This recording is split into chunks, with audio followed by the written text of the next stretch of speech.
Hello' বন্ধুসকল, পৃথিৱীত চৰাই-চিৰিকটিৰ বহুতো প্ৰজাতি পোৱা যায়, যাৰ ভিতৰত কিছুমানক আপুনি নিজৰ আশে-পাশে সদায় দেখে। কিন্তু আজি আপোনালোকৰ বাবে পক্ষীৰ এনেকুৱা কিছুমান প্ৰজাতি লৈ আহিছোঁ যিবিলাক চাগে আগতে আপুনি কেতিয়াও দেখাই নাই।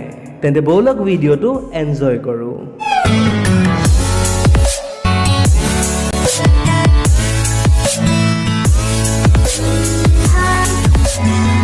নাম্বাৰ 1, ৱাগেলকাপ বাৰ্ড। এই পক্ষীটোক ইহঁতৰ সুন্দৰতাৰ বাবে সৰগৰ পক্ষী বুলিও জনা যায়। ইয়াক পৃথিৱীৰ ভিতৰত কেৱল ৱেষ্টাৰ্ণ গিনিৰ জংঘলতহে পোৱা যায়। ফিমেলৰ তুলনাত মেল পক্ষীবোৰ বেছি আকৰ্ষণীয়। ইয়াৰ আকাৰ প্ৰায় 36 চেণ্টিমিটাৰ আৰু ওজন প্ৰায় 600 গ্ৰামলৈকে দেখা যায়। পক্ষী জগতত এইটো একমাত্ৰ পক্ষী যাৰ পাখিৰ আকৃতি অৰ্ধগোলাকাৰ, যিটো ই নৃত্য কৰাৰ সময়ত ছাতিৰ দৰে খুলি দিয়ে। নাম্বাৰ 2, ৰেছপ্লেণ্ডেণ্ট কুইজেল। এইটো হৈছে এটা অতি আকৰ্ষণীয় পক্ষী। ইহঁতৰ শৰীৰটো সেউজীয়া ৰঙৰ, পেটটোৰ ৰং ৰঙা আৰু ঠোঁটটো হালধীয়া ৰঙৰ। ইহঁতৰ নেজডাল দীঘল আৰু ইহঁতৰ এটা বিশেষ ক্ষমতা থাকে যে ইহঁতে ৰাতিৰ আন্ধাৰতো ধুনীয়াকৈ সকলোবোৰ বস্তু চাব পাৰে। যদি আপুনি এই মৰম লগা পক্ষীটো চাব বিচাৰে, তাৰ বাবে আপোনাক মেক্সিকোৰ পাহাৰীয়া জংঘলত যাব লাগিব।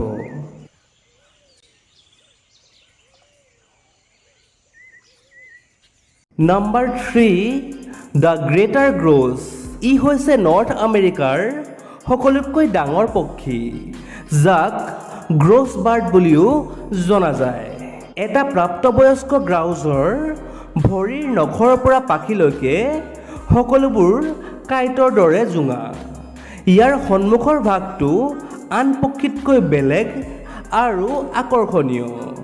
ই প্ৰজননৰ বাবে ফিমেলক আকৰ্ষণ কৰিবলৈ বুকুত থকা মোনাবোৰ এইদৰে ভিতৰ বাহিৰ কৰি এক কম্পনৰ সৃষ্টি কৰে।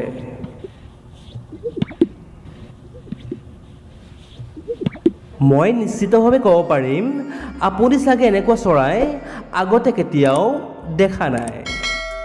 ভিডিঅ'টোত আগবঢ়াৰ আগতে আপোনাক এটা অনুৰোধ জনাওঁ যে মাতৃভাষাত এনেধৰণৰ ইনফৰ্মেটিভ ভিডিঅ'ৰ বাবে চেনেলটি ছাবস্ক্ৰাইব কৰি আমাক উৎসাহিত কৰে যেন।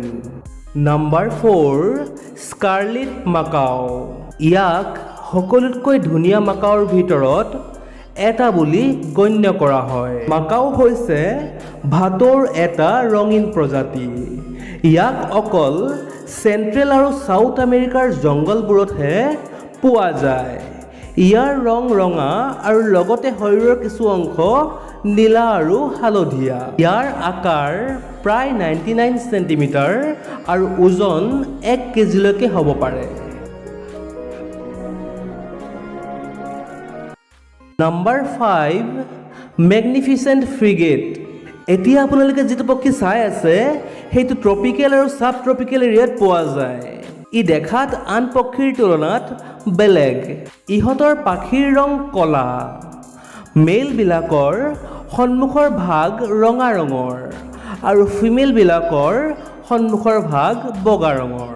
এই পক্ষীটোৰ আকাৰ প্ৰায় 45 ইঞ্চি আৰু ওজন প্ৰায় 1.5 কিলোগ্ৰামলৈকে দেখা যায়। এই পক্ষীবোৰে সাগৰৰ পৰা মাছ চিকাৰ কৰি নিজৰ পেট ভৰায়, য'ত ইহঁতৰ দীঘল ঠোঁটটোৱে যথেষ্ট সহায় কৰে।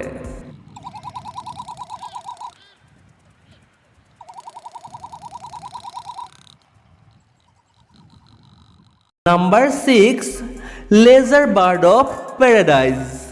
এতিয়া আপুনি যিটো চৰাই চাই আছে সেইটো নৰ্দাৰ্ণ নিউ গিনিত পোৱা যায়, যিটো প্ৰায় 32 চেণ্টিমিটাৰমান দীঘল। ইয়াৰ পাখিবোৰৰ ৰং মেৰুন ব্ৰাউন কালাৰৰ। দেখাত ইয়াক এটা সাধাৰণ পক্ষী যেনেই লাগে, কিন্তু যেতিয়া ই নিজৰ পাখিবোৰ মেলি দিয়ে তেতিয়াহে ইয়াৰ আচল সৌন্দৰ্য ফুটি উঠে, যিটো আপোনালোকে ভিডিঅ'টোত নিশ্চয়কৈ মন কৰিছে। ইহঁতৰ নেজডালৰ ৰং হালধীয়া আৰু বগা আপুনি জানি আচৰিত হ'ব যে ইহঁতৰ কণীৰ ৰঙো কিন্তু আন পক্ষীতকৈ বেলেগ। ইহঁতৰ কণীবোৰ গুলপীয়া ৰঙৰ, যিবোৰ দেখাত ইহঁতৰ দৰেই ধুনীয়া। এই পক্ষীটোৱে জংঘলৰ আটাইতকৈ ওখ গছবোৰতহে থাকিবলৈ লয়, যাৰ ফলত ইহঁতৰ কণীবোৰ আন পক্ষীবোৰৰ পৰা সুৰক্ষিত কৰি ৰাখিব পাৰে। Number 7, crown pigeon.